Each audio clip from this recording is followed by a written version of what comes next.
Samson was chosen by God before he was even born. His parents were told that he would be set apart for a special purpose. As a sign of this calling, Samson was never to cut his hair. His long hair represented a promise between him and God. As long as he honored that promise, God gave him incredible strength far beyond any ordinary man. As Samson grew, his strength became well known.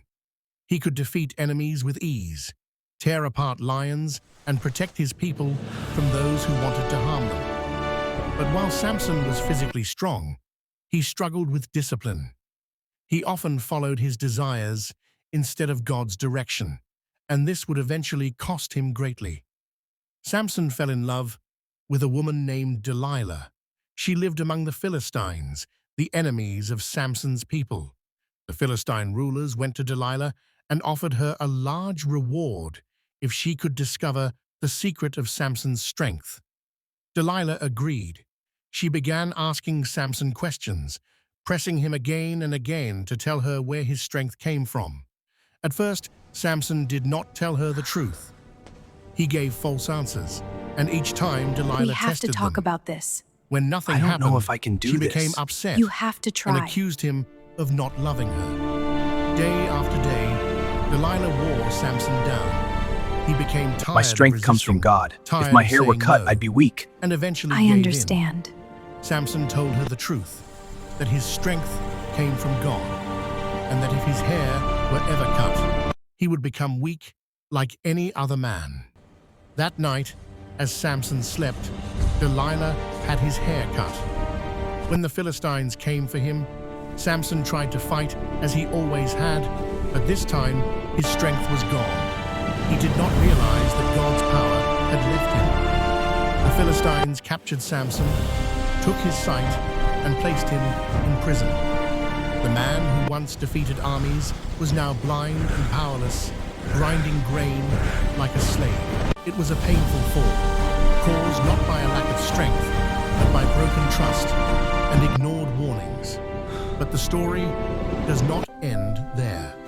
As time passed, Samson's hair began to grow back, and with it, his connection to God began to return. One day, the Philistines brought Samson out to entertain them during a celebration.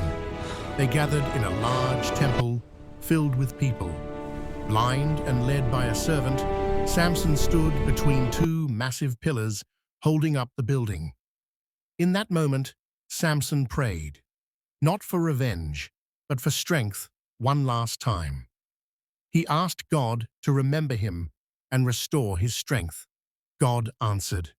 Samson pushed against the pillars with all his might.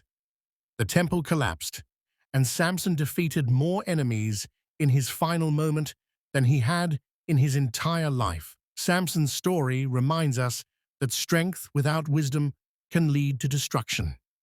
It teaches us the danger of ignoring boundaries and the importance of guarding what God has entrusted to us. But it also shows us that failure does not have to be the end.